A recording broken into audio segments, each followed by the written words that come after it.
Maxwell House Coffee presents Good News of 1938.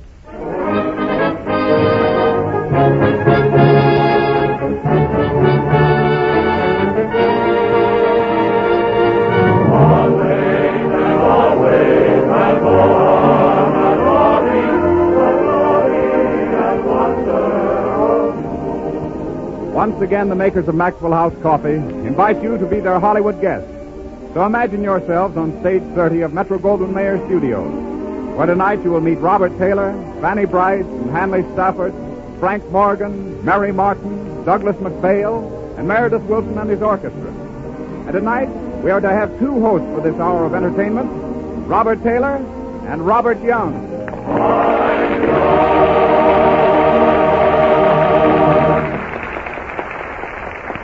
Thank you, Ted.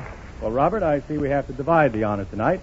Take it, Taylor. Okay, Bob, we'll take turns. Ladies and gentlemen, tonight you will hear another in the famous Good News series, If Men Bought Automobiles as Women Do. Take it, Young. Take it, Taylor. You will also hear a drama especially written for this program called By Advice of Counsel, enacted by Rita Johnson, Robert Young, and myself. Take it, Young. Take it, Taylor. You will also...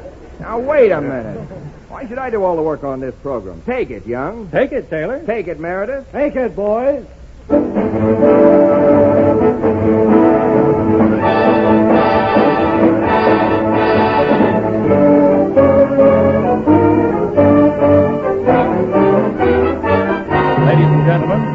A rousing tune called Hooray for Hollywood. Hooray for Hollywood, that truly ballyhooing Hollywood, where any office boy or young mechanic can be a panic with just a good-looking plan.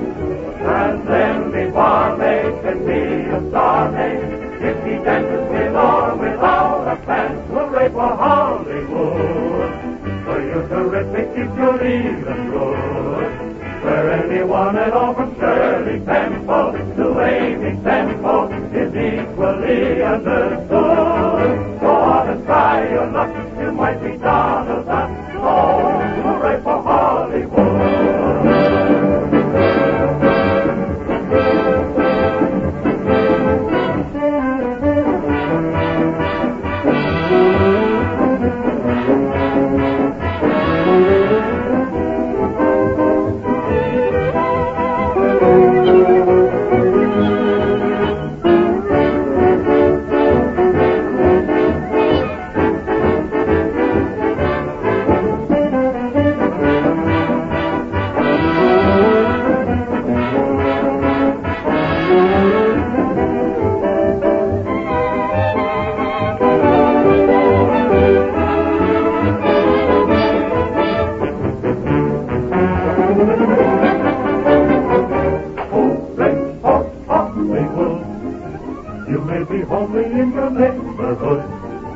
But if you think that you can be an actor, see Mr. Factor, he makes a monkey look good. Within a half an hour, you look like Cairo Town.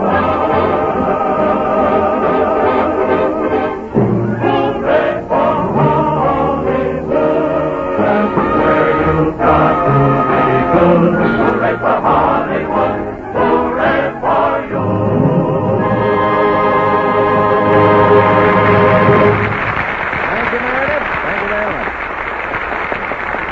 Now, ladies and gentlemen, prepare yourselves for murder and mayhem. Here comes Fanny Brice as Baby Snooks.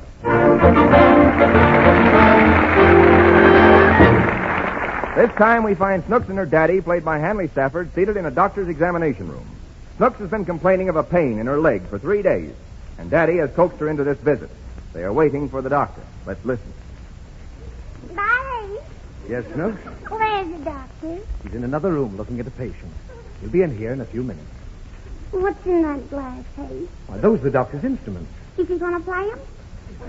Well, they're not musical instruments, Snooks. They're used for making examinations. Who uses them, Daddy? The doctor. What for? To find out if people are sick. What people? The people who come here. Why do they come here? Because they're sick. Then why does he need those instruments? To make sure. Don't the people know? No. Why? Because a lot of people only imagine they're sick when they're really not. And a lot of other people think they're very healthy and they find out they're terribly sick. So when you feel good, you may be sick. And when you feel sick, you may be very healthy. How do you feel, Daddy? I feel fine. Because you're sick? No. I'm in perfect health, and I want you to be the same. That's why I brought you to the doctor. Is he going to examine me? Yes. Where? All over. It don't hurt me all over. I know it doesn't, but you've had a pain in your leg for 3 days, and it might be caused by your tonsils. Where's them? In your throat. Huh? Your leg may hurt on account of your throat. Does the throat hurt me on account of my leg? Of course not. Why? How do I know? It just doesn't, that's all. Now, don't go too close to that instrument case. All right.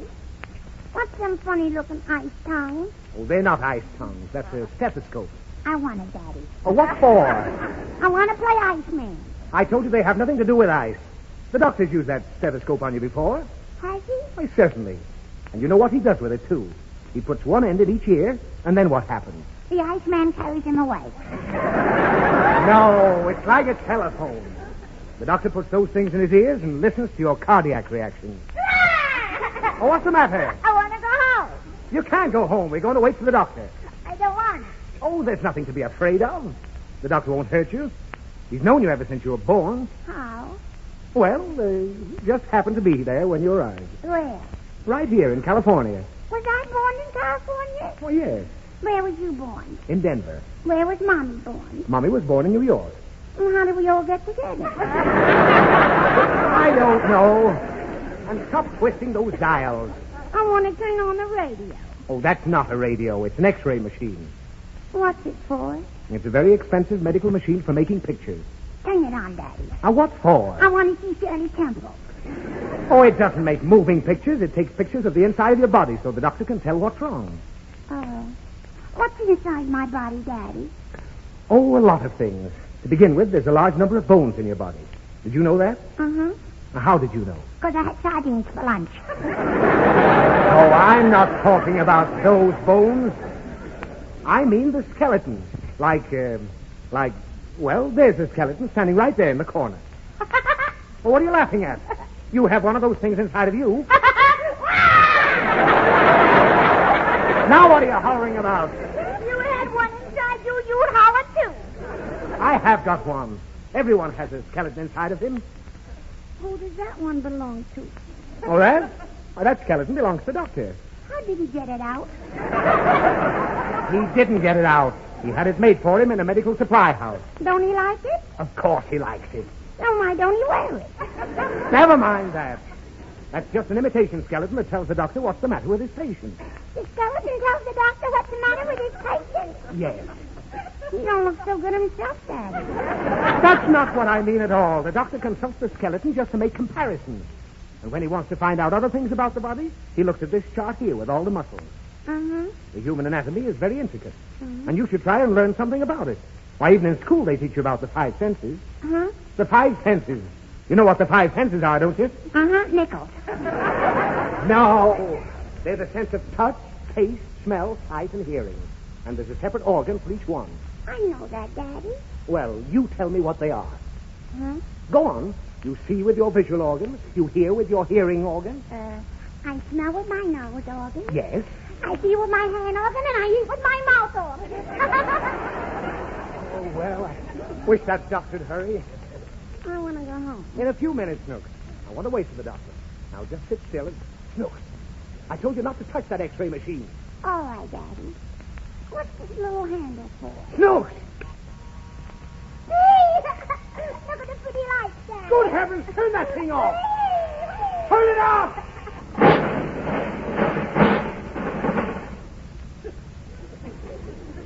You still want to wait for the doctor, Daddy? Oh. Yes, we are going to wait for the doctor. And you're going to tell him exactly what happened. Here he comes now. What was that? Good heavens, what happened to my X-ray? Doctor, my little girl here will tell you the truth. Go ahead, Snooks. Huh? Well, who broke this $5,000 machine? Tell him exactly what happened, Snooks. All right. My daddy was trying to take a picture of Shirley's temple. What? And the skeleton jumped on his back. Oh! So Daddy got mad and kicked the machine to pieces. Ah! I'm going out and get a policeman. Get a doctor, too. What for? My daddy fainted.